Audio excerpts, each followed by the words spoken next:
اعوذ باللہ من الشیطان الرجیم بسم اللہ الرحمن الرحیم شروع اللہ کے نام سے جو بڑا مہربان نہایت رحم کرنے والا ہے۔ السلام علیکم، میرا نام مومنہ مہربان ہے اور آپ میرا یوٹیوب چینل پیرے کامل دیکھ رہے ہیں۔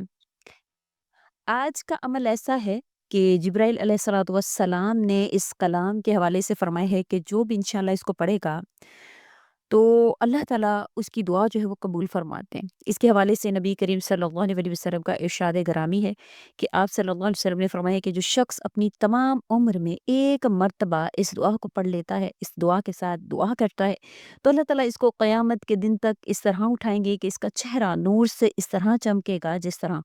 14ویں رات کا چاند اپنے مکمل ہونے کی حالت میں چمکتا ہے، یہاں تک کہ لوگ گمان کریں گے کہ وہ نبی یا فرشتہ ہے۔ وہ بے حساب عذاب جنت میں داخل ہوگا، پل صراط پر بجلی کی طرح سے گزر جائے گا، اگرچہ اس کے گناہ دریاؤں کے پانی، بارش کے قطروں، درختوں کے پتوں، پتھروں کے ذروں سے زیادہ ہوں۔ اس کے لیے 1000 مقبول حج عمرہ کا ثواب لکھا جائے گا۔ اگر آگ پر پڑے تو وہ بجھ جائے گا، پہاڑ پر پڑے تو وہ ٹکڑے ٹکڑے ہو جائے۔ اور جس نے اس دعا کو 7 مرتبہ پڑھا اور اس کے ذمہ بہت نمازیں قضا ہیں جن کی تعداد وہ نہیں جانتا، تو اللہ تعالیٰ ان نمازوں کو جو ہے وہ اس کا بدلہ اس کا نیکیوں میں لکھیں گے۔ اس کے لیے 3 نمازیں لکھ دی جائیں گی۔ اللہ تعالیٰ اس دعا کو اگر کوئی خوف زدہ ہونے کی حالت میں پڑھتا ہے تو اللہ تعالیٰ اس کو بے خوف کر دیتا ہے۔ اگر پیاسا پڑھے تو اللہ اس کو سیراب کر دیتا ہے۔ اگر بھوکا پڑھے تو اللہ تعالیٰ اس کو رضا کے مطلق کھلائیں۔ حضرت ابو بکر صدیق رضی اللہ تعالیٰ عنہ نے فرمایا کہ میں نے اس دعا کو رات اور دن میں پڑھا تو میں نے سرکار دو عالم صلی اللہ علیہ وسلم کو خواب میں دیکھا۔ اور حضرت عمر فاروق رضی اللہ تعالیٰ عنہ نے فرمایا کہ میں نے جس ضرورت کے لیے اس دعا کے ساتھ دعا کی وہ پوری ہوئی۔ حضرت عثمان غنی رضی اللہ تعالیٰ عنہ نے فرمایا کہ میں قرآن حفظ کرتا تھا، میں نے نبی کریم صلی اللہ علیہ وسلم کی خدمت میں یاد نہ ہونے کی شکایت کی تو آپ صلی اللہ علیہ وسلم نے مجھے یہ دعا سکھلائی۔ اب میں اس دعا کے ساتھ جب بھی میں نے دعا کی اللہ نے قبول کی، میں نے دعا کی اللہ مجھے قرآن یاد ہو جائے اور وہ مجھے یاد ہو گیا۔ السلام علیکم ورحمۃ اللہ وبرکاتہ۔ ناظرین و سامعین، آج کا جو عمل ہے بڑا ہی خاص ہے۔ انشاءاللہ تعالیٰ آپ اس عمل کو ضرور اپنی زندگی میں کریں۔ کوئی ضرورت ہے، کوئی حاجت ہے تو لازمی آپ اس کو پڑھ لیجئے۔ زید بن عمر بن نفیل بن عبد العزہ، یہ عمر بن خطاب کے چچا زاد بھائی ہیں۔ سرکار دو عالم صلی اللہ علیہ وسلم کی بعثت سے پہلے دین ابراہیم کے طالب تھے اور یہ نہ تو بتوں کے لیے جانور ذبح کرتے تھے اور نہ مردار اور خون کھاتے تھے۔ چنانچہ ایک مرتبہ ورقہ بن نوفل کے ہمراہ دین ابراہیمی کی تلاش کرتے ہوئے گھر سے نکلے تو یہود نے دونوں پر اپنا دین پیش کیا۔ چنانچہ ورقہ بن نوفل یہودی ہو گئے اور زید نہیں ہوئے، پھر دونوں نصارہ سے ملے۔ نصارہ نے دونوں پر اپنا دین پیش کیا تو ورقہ نصرانی ہو گئے اور زید نہ ہوئے، اور زید نے کہا کہ یہ سب دین تو ہماری قوم کے دین ایسے ہیں جو شرک کرتی ہیں۔ پھر زید ایک راہب کے پاس گئے تو راہب نے ان سے کہا کہ تم ایسا دین تلاش کرتے ہو جو فی الحال روئے زمین پر ہے ہی نہیں۔ زید نے کہا کہ وہ کون سا دین ہے؟ راہب نے کہا کہ وہ دین ابراہیمی ہے۔ زید نے کہا کہ دین ابراہیمی کیا تھا؟ راہب نے جواب دیا کہ تم اللہ تعالیٰ کی عبادت کرو اور اس کا کسی کو شریک نہ ٹھہراؤ اور کعبہ کی طرف منہ کر کے نماز پڑھو۔ چنانچہ زید اسی طریقہ پر رہے حتیٰ کہ وہ مر گئے۔ مروی ہے کہ زید بعثت کے پہلے ایک دن سرکار دو عالم صلی اللہ علیہ وسلم کے پاس گئے اور آپ ابو سفیان کے ساتھ تشریف فرما تھے آپ صلی اللہ علیہ وسلم، اور ابو سفیان دسترخوان پر کھانا کھا رہا تھا۔ ابو سفیان نے زید کو کھانے پر بلایا تو انہوں نے کہا کہ اے بھتیجے، جو جانور بتوں کے نام پر ذبح کیے جاتے ہوں میں ان کو نہیں کھاتا۔ اللہ تعالیٰ نے آپ صلی اللہ علیہ وسلم کو مبعوث کیا۔ روایت کیا گیا ہے کہ سعید بن زید سے مذکور ہے، اور سعید اس 10 صحابہ مہاجرین اولین میں سے ہیں جن کو جنت کی بشارت دی گئی ہے۔ سرکار دو عالم صلی اللہ علیہ وسلم سے عرض کیا، یا رسول اللہ صلی اللہ علیہ وسلم، اس کی خبر آپ کو پہنچ چکی ہے جس پر میرے ماں باپ قربان تھے، تو کیا آپ ان کے لیے استغفار فرمائیں گے؟ آپ نے فرمایا کہ ہاں۔ نبی کریم صلی اللہ علیہ وسلم نے ان کے لیے استغفار کیا اور فرمایا کہ وہ قیامت کے دن ایک امت ہو کر اٹھائے جائیں گے۔ ابن عمر سے منقول ہے یحییٰ علیہ الصلوۃ والسلام خوف خدا میں اس قدر گریا کرتے کہ آنسوؤں کے بہنے سے آپ کے رخسار مبارک پھٹ گئے تھے، گوشت پوش اتر گیا تھا، یہاں تک کہ دانت اور چہرے کی ہڈیاں نظر آنے لگی تھی۔ ایک دن والدہ نے دیکھ کر فرمایا، بیٹا اپنے دانت چھپا لو۔